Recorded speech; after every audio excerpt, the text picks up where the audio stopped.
तर जय शिवराय भावांनो, तर आज जाणार आहे आपण शेगावला. तर मी मस्तपैकी तयारी करून घेतली. बाजूने होती माझी बहीण, ही पण मस्त तयारी करत होती, मस्त स्प्रे गिन मारत होती. आणि त्या साईडला होती माझी मावशी पण मस्त मेकअप वेकअप करून मस्त रेडी झाली होती. आणि या साईडने होती माझी बहीण लहान आणि तो मावशीचा मुलगा. आणि चला ना मग तिकडे जाऊ समोर. या साईडने आला माझ्या मामाचा मुलगा. आपण खूप स्माईल करत होतो, मी व्हिडिओ काढत होतो. मग आज होती मामाची लग्नाची ॲनिव्हर्सरी. हेच आपल्याला शेगाव घेऊन जाणार होते. मग मस्तपैकी आम्ही केक वगैरे कट वगैरे करून घेतला. मस्त सर्वांनी सगळं टाळ्या वगैरे वाजून मस्त सेलिब्रेट केलं चांगल्यापैकी.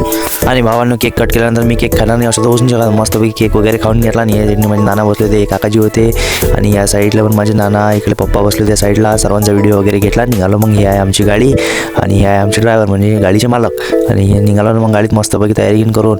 काका गाडी चालवत होते मस्त आपली आरामात. आणि सगळ्यात मेन गोष्ट तुम्ही ना आमची फॅमिली पाहिली ना, पाना किती मोठी फॅमिली आहे. जो गाडी ती बसत नव्हती, 14 सीटर गाडी. आम्ही या गाडीत बसलो 24 ते 25 जण. पानापाशी दाबू भरलो होतो, इकडून येऊन बसलो होतो. आणि थोडंसं समोर येत नाही राजू माझा, आम्हाला ट्रॅफिकवाल्याने पकडून घेतलं. आणि कायचा गेले मग थोडंसं सेटलमेंट केला आणि निघालो. मग आता तुम्ही माझ्या इकडे वावरात काय करू आम्ही आता. तर आम्ही आता शेगावले नाही, तर आम्ही आलो होतो लासूरले. कारण की इथं आहे आनंदेश्वर महादेवाचं पुरातन शिवमंदिर. मग लावली ना आपण साईडला गाडी. माझ्या घरचे राजू गाडीतून उतरल्याबरोबर गेले ना फुलं हार घेऊन गेले. असं होऊ शकते की आपण उतरून फुलं हार नाही घेऊन मग घेतले ना फुलं गेलं मस्तपैकी. निघालो या बाजूच्या मंदिरात जाण्यासाठी. चला मग तुम्हाला मंदिर दाखवतात आत म्हटलं. आणि या अशापैकी पायऱ्या गिऱ्या भाऊ अन्नदासाठी नाप्पा मध्ये झोपले होते. काय राजू आपल्याला म्हटलं दाप्पा म्हणजे नाही तर थंड लागते म्हणे. पण चला गेलो ना थोड्या अंदर नाही. आणि या मंदिराची अशी वैशिष्ट्य आहे की हा जो खुला सभा मंडप आहे हा 12 खांबांवर तोरलेला आहे. आणि गर्भगृहाच्या आतमध्ये गेल्यानंतर आपल्याला आनंदेश्वर महादेवाची शिवलिंग अशी पाहायला मिळते. आणि तिथून बाहेर आल्यानंतर जे बाजूचं गर्भगृह आहे याच्या आतमध्ये गेल्यानंतर आपल्याला दगडांवर कोरलेली देवांची वेगवेगळी कलाकृती पाहण्यास मिळते.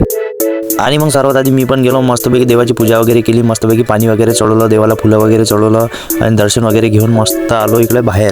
आणि बाहेर मंदिराचं निरीक्षण केलं. आणि हे मंदिर पहिल्यांदाच पाहिल्यावर एका असं रथासारखं वाटते.